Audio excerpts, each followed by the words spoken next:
अब मैं क्यों दुख पा रहा हूं, मेरे क्या लग हो तुम?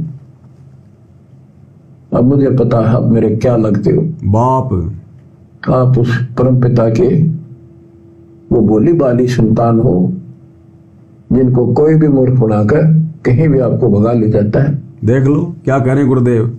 आप उस परम पिता की वो भोली भाली आत्मा हो जिनको कोई भी मूर्ख बना के कहीं भी भगा ले जाता है। आए धनाना में और गुरुजी के बेटे भगा ले गए अनाज मंडी सिरसा में। आए धनाना आश्रम में और गुरुजी के बेटे हरियाणा रोडवेज में बैठाकर भगा ले गए परशुराम की जयंती में। तो वही तो कह रहे हैं गुरुदेव कि आपको कोई भी भगा के ले जाता है तो थोड़ा सा कॉमन सेंस का प्रयोग करो, ज्ञान को आधार बनाओ। आप मेरे क्या लगते हो? आप उस परम पिता के वो भोली बाली संतान हो जिनको कोई भी मूर्ख बनाकर कहीं भी आपको भगा ले जाता है। आप परमात्मा के वो प्यारी आत्मा हो और जिसके कारण मेरी नौकरी बरकरार है, मेरी मजदूरी, मेरी दिहाड़ी आपके साथ है।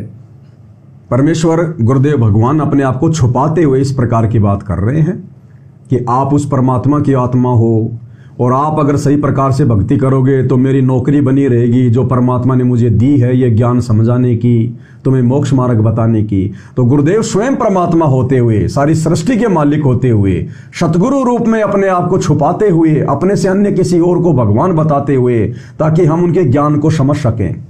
अगर गुरुदेव शुरुआत में ये कह दे कि मैं भगवान हूं, मैं ही हूं परमात्मा, तो लोग तो ढंग से इनको संत भी नहीं मान रहे, भगवान कैसे स्वीकार कर लेंगे? पता नहीं क्या क्या संज्ञा दे देंगे। घमंडी है, अहंकारी है, अपने आप को भगवान कहता है, हमारी आंखों के सामने पैदा हुआ है। इसलिए सतगुरु ऐसी लीला करते हैं, अपने आप को छुपाते हैं और अपने से अन्य किसी और को भगवान बता के फिर ये ज्ञान प्रचार करते हैं। और ये तत्व ज्ञान फिर धीरे धीरे धीरे धीरे अधिकारी आत्मा के हृदय में ऐसे समा जाएगा, फिर वो आत्मा अपने आप ही नीर खीर का निबेरा कर लेगी। कहे कबीर सोए जन मेरा, जो नीर खीर का करे निबेरा। कि हमारे गुरुदेव भगवान कौन है, क्यों अपने आप को छुपा रहे हैं, क्या कारण है, और उस कारण को समझकर साध संगति से जुड़कर फिर अपने गुरुदेव के साथ में फिर परमात्मा वाला व्यवहार करेगी। एकमात्र गुरुदेव का जयकारा, घर में केवल एकमात्र गुरुदेव की फोटो, केवल गुरुदेव के आगे दंडवत, गुरुदेव को भोग लगाना, गुरुदेव की आरती उतारना, सतगुरु की महिमा करना। फिर वो आत्मा अपने गुरु को परमेश्वर मानकर परमेश्वर की तरह व्यवहार करेगी। तब उसकी आत्मा के मैल कटने शुरू होते हैं। फिर गुरुदेव कहते हैं ना कि बच्चों, उस परमात्मा का नाम लेने मात्र से हमारे जो है वो पाप कर्म कटने लग जाते हैं। लेकिन जो परमात्मा है उसको परमात्मा मानकर अगर वो भक्ति क्रिया की जाए तो आज हम सत्सेवक भाई बहन अपने गुरु को परमेश्वर मानकर ही तो भक्ति कर रहे हैं। तभी तो आज हमें सद्बुद्धि आ रही है, हम भक्ति कर पा रहे हैं, अपनी मर्यादा बचा पा रहे हैं। अन्यथा संगत की मर्यादा बची कहाँ है? किसी की मर्यादा सुरक्षित नहीं है। क्या कह रहे हैं मालिक? आप ही मेरा जीवन हो, आप ही मेरे जीवन का उद्देश्य लक्ष्य हो चुके हो। क्योंकि मुझे ज्ञान हो गया है, मुझे परमात्मा ने यह मजदूरी सौंप दी है। कितनी बड़ी बात कह रहे हैं गुरुदेव भगवान कि आप ही मेरे जीवन हो। कौन? आप और हम आत्माएं। गुरुदेव कह रहे हैं आप ही मेरा जीवन हो, आप ही मेरे जीवन जीने का मकसद हो, आप ही मेरे सब कुछ हो। तो भाई और बहनों, कितनी बड़ी बात कही है परमात्मा ने। अब हम भक्तों ने इसको बिल्कुल एकदम विपरीत करना, उल्टा करना है। परमेश्वर एक भगत की भूमिका भी कर रहे हैं साथ में। ये विचार आप और हम भक्तों की होने चाहिए अपने गुरु जी के प्रति। अरे आप और हमारे जैसे तो गुरु जी को लाखों हैं, करोड़ों हैं। हमसे तुमको बहुत हैं, तुमसे हमको नहीं। हम पढ़ते हैं ना वाणी में, गुरु जी तुम ना भूलियो चाहे लाख लोग मिल जाही, और हमसे तुमको बहुत है, यानी हमारे जैसे भगत तो आपके पास लाखों हैं, करोड़ों हैं जीव संसार में, पर तुमसे हमको नहीं। लेकिन आप जैसे गुरु हमें नहीं मिलेंगे। तो गुरुदेव कह रहे बच्चों तुम्हें मेरा जीवन हो, मेरे जीवन जीने का लक्ष्य हो, मेरा टारगेट हो तुम। ये आप और हम भक्तों को कह रहे हैं गुरुजी कि नालायकों तुम भक्तों ने ये भाव अपने अंदर उत्पन्न करने कि गुरुजी आप ही हमारा जीवन हो, आप ही हमारे जीवन का टारगेट हो, हमारा लक्ष्य केवल आप ही हो। हमने केवल आपको प्राप्त करना है, उस अमर लोक को प्राप्त करना है, सतलोक को प्राप्त करना है, मोक्ष प्राप्त करना है, इस काल के गंदे लोक से हमने छुटकारा प्राप्त करना है। आप और हमारे लिए अपने ऊपर लेकर गुरुदेव समझा रहे हैं। अब जब भगत का टारगेट सतगुरु हो जाएगा, सतलोक हो जाएगा, क्योंकि देखो आप और हम क्यों भक्ति कर रहे हैं? परमात्मा प्राप्ति के लिए। तो परमात्मा तो हमें मिल गया, तो भक्ति छोड़ देनी चाहिए फिर तो। जैसे एक भगत जी थे थोड़े दिन पहले जो साथ संगति से जुड़े हुए हैं, लेकिन काल प्रेरणा से उन्होंने कहा कि ये तो व्यभिचारणी भक्ति हो गई। अगर आप अपने गुरु जी को भी भगवान मान रहे हो, फिर आप सतलोक की भी आप जी इच्छा कर रहे हो, तो ये तो व्यभिचारणी भक्ति हो गई। हमारा सतलोक तो हमारे गुरु जी में है। भाई और बहनों, गुरुजी में तो पूरा ब्रह्मांड समाया हुआ है। जाके अर्ध रूम पर शकल पसारा, ऐसा पूर्ण ब्रह्म हमारा। अब 650 साल पहले परमात्मा जी आए, तो परमात्मा तो सबको मिले थे, सबको दर्शन दिया करते थे। तो क्या हो गया? हमारा मोक्ष मिल गई, हमें मुक्ति। परमात्मा तो आज भी मिल गए। भाई परमात्मा प्राप्ति के लिए तो भक्ति करती है दुनिया, आप और हम भी परमात्मा प्राप्ति के लिए कर रहे हैं। तो हमें गुरुजी मिल गए ना, परमात्मा मिल गए ना, तो भक्ति छोड़ देनी चाहिए फिर कि गुरुजी तो मिल गए, ये हमारे गुरुजी परमात्मा है और परमात्मा के लिए मैं भक्ति कर रहा था, तो परमात्मा तो मेरे को मिल गए। तो उस भाई को भक्ति छोड़ देनी चाहिए क्योंकि उसको गुरुजी मिल गए। फिर तू भक्ति किस लिए कर रहा है? फिर भाई गुरुजी तेरे को मिल गए और गुरुजी के अंदर ही सतलोक है, तो भक्ति छोड़ दे, तेरे को तो गुरुजी मिल गए। ये भक्ति अंतिम समय तक करनी पड़ेगी। परमात्मा प्राप्ति का मतलब गुरुदेव ने बताया सतलोक की प्राप्ति। इस गंदे लोक से जिस दिन हमारा मोक्ष हो जाएगा और हम सतलोक में जाकर बैठा दिए जाएंगे, उसको कहते हैं परमात्मा प्राप्ति। तो ये कुविचार काल इस प्रकार से भक्तों के अंदर पैदा करेगा, साथ संगति में भी। अब लड़की की शादी होती है, उसका पति उसको लेने के लिए आ गया, फेरे हो गए और सुबह वो लड़का वापस अपने घर जाने लगे और वो लड़की मना कर देगी, नहीं नहीं नहीं नहीं नहीं, तू मेरा पति है, तू ही मेरा संसार है, तू ही मेरी दुनिया है और तू ही मेरा ससुराल है, मैं तो कहीं नहीं जाऊंगी, बस मैं तो तेरे से चिपके रहूंगी। तो वो मूर्ख लड़की है ना। अरे वो पति भी तो उसको कहीं ले जाने के लिए आया होगा, वापस अपने घर ले जाने के लिए तो आया होगा। और लड़की है ना ना ना ना, मैं ससुराल नहीं जाऊंगी, मेरा ससुराल तो तेरे अंदर ही है। अरे तो गुरुजी भी तो हमें सतलोक से चलकर इस गंदे लोक में लेने के लिए आए हैं, सतलोक में ले जाने के लिए आए हैं ना। तो भाई और बहनों, ये छोटी छोटी जो इस प्रकार की गलतफहमियां ये काल पैदा करेगा। अब साथ संगति से जुड़कर, क्योंकि काल ने देख लिया कि ये आत्माएं छट चुकी हैं, ये साथ संगति से जुड़ी हुई हैं। अब जैसे आश्रम वाले भक्तों को आश्रम वालों के माध्यम से ही ठगा जा रहा है, आश्रम वाली संगत को आश्रम वालों के माध्यम से काल ठग रहा है। गुरुजी के बेटा बेटी भाई बंधु रिश्तेदार इन कोऑर्डिनेटरों के माध्यम से ठग रहा है। इसी प्रकार साध संगति से जुड़ी हुई आत्माओं को काल साध संगत वालों के माध्यम से ही ठगने का प्रयास करेगा। तो आप और हमने धोखा नहीं खाना, जो धोखा ये आश्रमों में जाने वाली संगत खा रही है। सतलोक हमारा निज लोक है, जहां हमारे परमेश्वर भी रहते हैं। इस गंदे लोक से ले जाने के लिए आया हमें परमात्मा। अगर हम सतलोक का चिंतन मनन नहीं करेंगे, उस अमर लोक के विषय में चिंतन मनन नहीं करेंगे, वहां जाने की सोच नहीं बढ़ाएंगे, तो यहां से पीछा कैसे छूटेगा? अगर वहां के सुखों के बारे में नहीं सोचेंगे, तो इस गंदे लोक के इन दुखों से हमारा पीछा कैसे छूटेगा? हमें आत्मग्लानि कैसे बनेगी? अब कोई लड़का कोई पढ़ाई पढ़ रहा है और कोई ना ना ना ना बस स्कूल में पढ़ाई पढ़ रहा है ना, बस स्कूल में रहना तेरे को।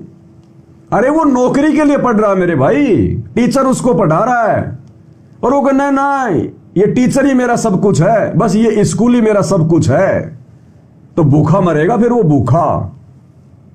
उस बच्चे का टारगेट होता है नौकरी, और नौकरी मिलेगी तब उसको सुख मिलेगा, गाड़ियां मिलेंगी, कोठी मिलेगी, बंगले मिलेंगे।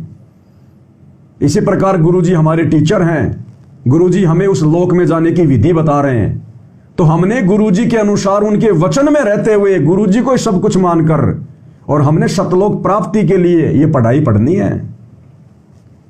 नहीं तो पढ़ाई नहीं पढ़ पाएंगे, हम फेल हो जाएंगे। कोई बच्चा अगर अपने भविष्य को ध्यान में ना रखकर अगर पढ़ाई कर रहा है, वो क्या पढ़ेगा? वो उसका टारगेट तो है ही नहीं कुछ, क्या करेगा फिर? वो मजदूरी करेगा यहीं पर। तो हमारा टारगेट भी होना चाहिए सतलोक प्राप्ति, और सतलोक प्राप्ति करवाएगा सतलोक का राजा परमात्मा सतगुरु बन के। तो सतगुरु के प्रति भी हमने पूरी तरह वफादार रहना है, और टारगेट हमारा कि सतगुरु के साथ सतलोक चलेंगे, तब बात बनेगी। क्या कह रहे परमेश्वर? और आपके कष्ट को दास खूब जानता है, आप नहीं जानते। क्या कह रहे हैं गुरुदेव? कि आपके कष्ट को दास खूब जानता है, लेकिन आप नहीं जानते, क्योंकि आप और हम तो जीव हैं भाई। अंतर्यामी कौन है? परमात्मा गुरुदेव। जो अंतर्यामी है वही तो जान सकता है। अरे आप और हमारे कष्ट यानी भाई और बहनों, आप और हमारे असंख्य जन्म हो चुके हैं, असंख्य जन्म। ना जाने कब से हम इस काल के लोक में फंसे हुए हैं। हमारे कितने मनुष्य जन्म हो चुके हैं, कितनी बार हम राजा बने, भिखारी बने, जानवर बने, 84 में गए, देवी देवता बने, ब्रह्मा विष्णु महेश भी बने। तो हमारे असंख्य जन्मों के पाप कर्म जमा है काल की डायरी में। क्या कहते हैं गुरुदेव जब हम भोग लगाते हैं? युगन युगन के पाप सब युगन युगन के मैल, और जानत हो जगदीश तुम जोर किए बदफैल। कि हे परमात्मा, हमने युगों युगों में मनुष्य जन्म प्राप्त करके जो कुकर्म किए हैं, जो पाप कर्म किए हैं, परमेश्वर आप सब कुछ जानते हो। तो क्या कह रहे हैं गुरुदेव? बच्चों, आप लोगों के कष्टों से ये दास भली भांति परिचित है, आप नहीं हो। तो आप और हम तो हो भी कैसे सकते हैं? हम तो 2 कोटि के जीव हैं। हमने 3 दिन पहले क्या खाना खाया था, क्या सब्जी खाई थी, हमें ध्यान नहीं। बताओ, जन्म जन्मांतरों के हमारे कष्टों से हम कैसे परिचित हो सकते हैं? कौन हो सकता है? अंतर्यामी, जानी जान, परमपिता परमेश्वर। तो गुरुदेव संकेत कर रहे हैं, समझना पड़ेगा कि बच्चों, तुम्हारे आने वाले कष्टों से यानी तुम्हारे कष्टों से तुम परिचित नहीं हुए, दास परिचित है। तो कौन परिचित हो सकता है आत्मा के कष्टों से, संकटों से, भविष्य से? परमात्मा परमेश्वर। चीटी पायल बाजे पैर, साहिब सुनता है सब लहर। तो कौन हुए गुरुदेव भगवान? शब्दों से पकड़ो। शब्द सैन सतगुरु की पहचान है, वो पावे अटल सुहागरे। जो अपने सतगुरुदेव भगवान के इन संकेतों को जो समझेगा, वही आत्मा तो दृढ़ विश्वास करके फिर सतलोक जाएगी। कहे कबीर सुनो भाई साधो, मैं तो हूं विश्वास में। तो परमेश्वर यहां अपने आप को परमेश्वर साबित कर रहे हैं 2 शब्दों में। क्या कह रहे हैं? ज्ञान हो गया है, मुझे परमात्मा ने यह मजदूरी सौंप दी है। सुनिए। और आपके कष्ट को दास खूब जानता है, आप नहीं जानते।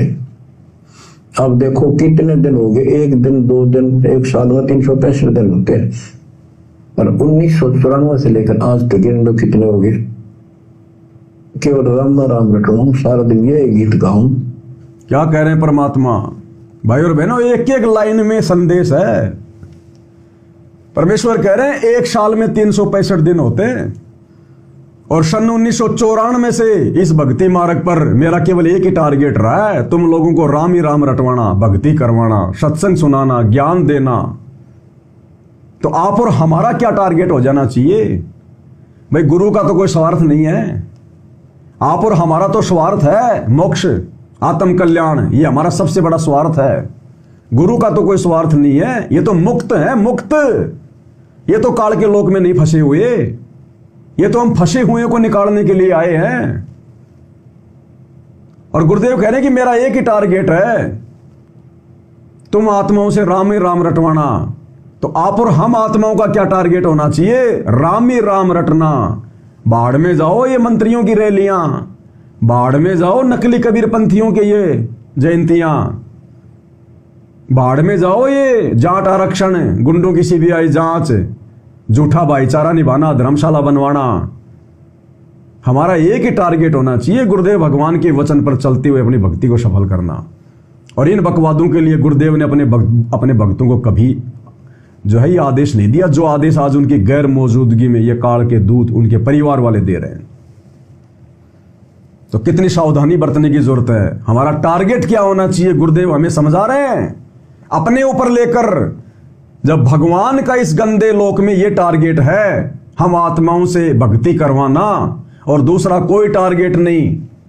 और बता दो कोई भी आज तक, जब से हम अपने गुरुदेव भगवान को जानते हैं, हम कौन से दिन से जानेंगे अपने गुरुदेव को? जिस दिन हमें उनसे दीक्षा प्राप्त हुई। उससे पहले तो हम नहीं जानते थे कौन संत रामपाल जी है, क्या है। तो जिस दिन से हमने उपदेश लिया है, उस दिन से हम अपने गुरुदेव को जानने लगे। और उस दिन के बाद से बता दो हमारे गुरुदेव ने कौन सी सांसारिक बकवाद की? क्या आपने या हमने कभी अपने गुरुदेव को किसी के साथ में यारी, दोस्ती, रिश्तेदारी निभाते देखा है? नहीं। क्या हमने गुरुदेव को कभी उनकी रिश्तेदारी में, शादी विवाह में, बात में, छूचक में, लेन देन में क्या कभी शामिल होते देखा है, सुना है? नहीं। क्या हमने अपने गुरुदेव भगवान का कोई मित्र हो, यार हो, दोस्त हो, या हमारे गुरुदेव भगवान कभी शिमला, ऊटी, मनाली या विदेश में, सिंगापुर में, थाईलैंड में कभी घूमने गए हों, जैसे नकली साधु संत महात्मा घूमने जाते हैं? नहीं। क्या हमारे गुरुदेव ने, जब से हम उनको जानते हैं, क्या उन्होंने कभी कोई राजनीति करी? किसी राजनेता के साथ में उनकी फोटो आपने देखी? नहीं।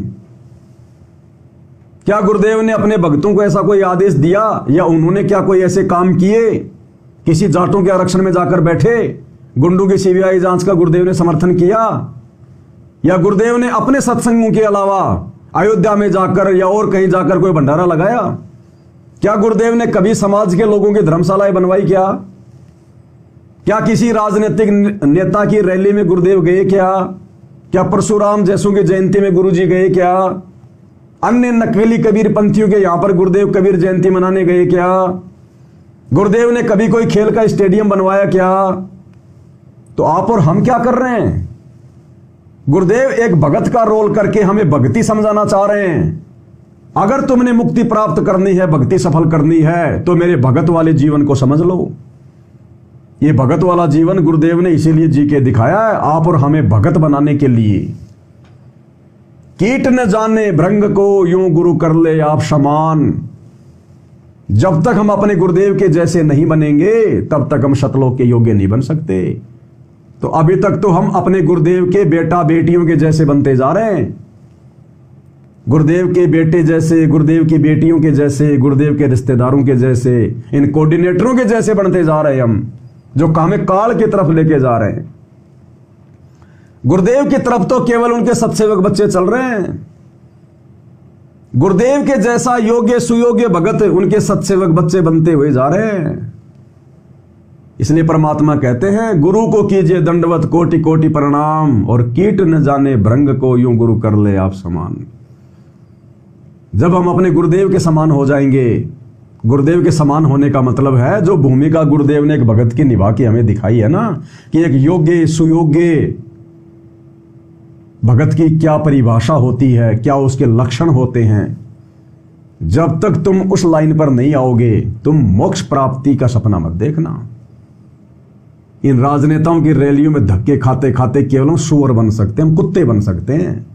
क्योंकि राजा क्या बनेगा? एक हरि की भक्ति बिन राजा गधा होए, और माटी लदे कुम्हार की घास न डाले कोई। तो जिसकी हम रैली में जा रहे हैं, जब वो गधा बनने जा रहा है, तो हम क्या बनेंगे? हम राजा बनेंगे क्या? वो ही हम बनेंगे।